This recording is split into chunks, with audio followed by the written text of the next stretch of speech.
Hi everyone, இன்னைக்கு super and எம்மியாக ஒரு egg biryani recipe தாங்க பார்க்க போகிறோம். சிம்பிளாக ப்ரெஷர் குக்கர்லேயே எப்படி சூப்பராக செய்கிறதுன்னு பார்க்கலாம் வாங்க. இப்போது முட்டையை ஃப்ரை பண்ணி எடுத்துக்கலாம். அதுக்கு கொஞ்சமாக ஆயில் சேர்த்துக்கிறேன். இது கூட மிளகாய்த்தூள், கொஞ்சம் உப்பு சேர்த்து நம்ம பாயில் பண்ணி வச்சுருக்க முட்டையை இதில் ஆட் பண்ணி 1-2 நிமிஷம் நல்லா இதை ஃப்ரை பண்ணி எடுத்துக்கோங்க. இந்த மாதிரி ஃப்ரை ஆனதும் தனியாக ஒரு பிளேட்டில் எடுத்துக்கோங்க. இது கூடவே இன்னும் கொஞ்சம் ஆயில் ஆட் பண்ணிக்கிறேன். 1 ஸ்பூன் நெய் ஆட் பண்ணிக்கிறேன்.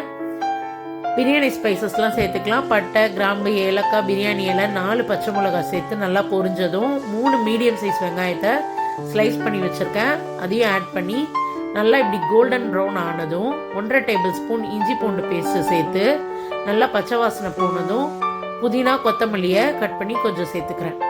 இது கூடவே 3 தக்காளி ஆட் பண்ணி தேவையான அளவு உப்பு ஆட் பண்ணிக்கோங்க. தனி மிளகாய்த்தூள், காஷ்மீரி மிளகாய்த்தூள், கொஞ்சம் கரம் மசாலா, பிரியாணி மசாலா 1 ஸ்பூன் சேர்த்து நல்லா மிக்ஸ் பண்ணி விட்டுக்கோங்க. இது கூட 2 டேபிள் ஸ்பூன் தயிர் ஆட் பண்ணிக்கிறேன். இப்போது 2 கப் அரிசிக்கு 4 கப் தண்ணி ஆட் பண்ணி தண்ணி நல்லா கொதிச்சு வந்ததும் 30 நிமிஷம் நம்ம ஊற வச்ச அரிசியை சேர்த்துக்கலாம். இப்போ தண்ணியும் அரிசியும் ஈக்குவல் லெவலுக்கு வந்ததும் இது கூட நம்ம ஃப்ரை பண்ணி வச்ச முட்டையை உள்ளே ஆட் பண்ணிக்கலாம். இப்போது க்ளோஸ் பண்ணி ஒரு 15 மினிட்ஸ் சிம்மில் வச்சு இறக்குனீங்கன்னா உதிரி உதிரியாக சூப்பர் டேஸ்டியான எக் பிரியாணி நமக்கு ரெடிங்க. கண்டிப்பாக இதை உங்கள் வீட்டில் ட்ரை பண்ணி பாருங்கள்.